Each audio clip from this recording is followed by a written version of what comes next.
In a world full of theories and methods that claim to be the most effective, one clinical psychologist believed that all of them are right.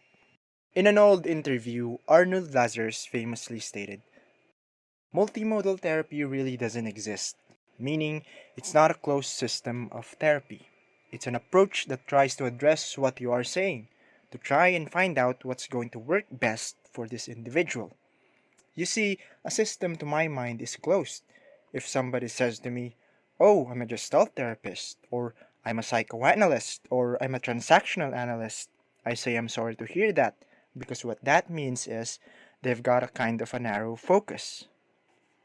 In contrast to a trimodal approach, Lazarus proposed 7 modalities through which we are assessed, and highly likely than not, we are lacking in some of Lazarus's criteria. Arnold Lazarus' main premise is that there's not one prescription to fit all deficiencies. We all have unique experiences, and therefore, it is only appropriate to implement a variety of methods to embark on a journey of self-exploration and healing.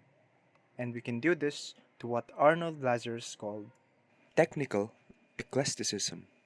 Simply put, eclecticism borrows ideas from other established methods and theories. Contrary to a specialist who has an in-depth expertise in a particular field, generalists like Joseph Campbell and Arnold Lazarus in academic circles are often regarded with derogatory judgment.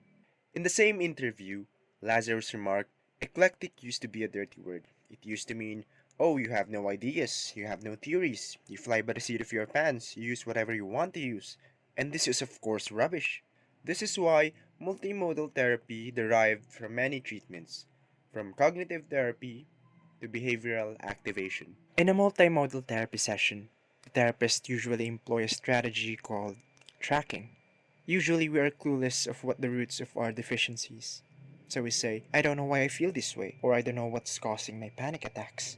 The first step in tracking involves asking the client to recount unpleasant events. The client is then asked to consider what behaviors, affective responses, images, sensations, and cognitions come to mind.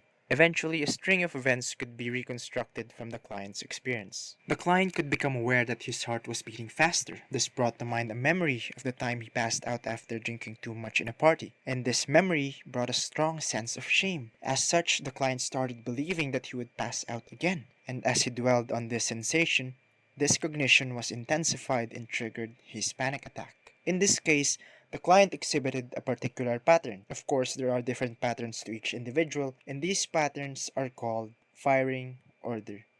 This is important in a multimodal therapy session because that's the very assessment through which the therapist would derive his treatment. There's also a technique called bridging. When client becomes defensive or indirect, the therapist would subtly guide the session, bridging from one modality to another.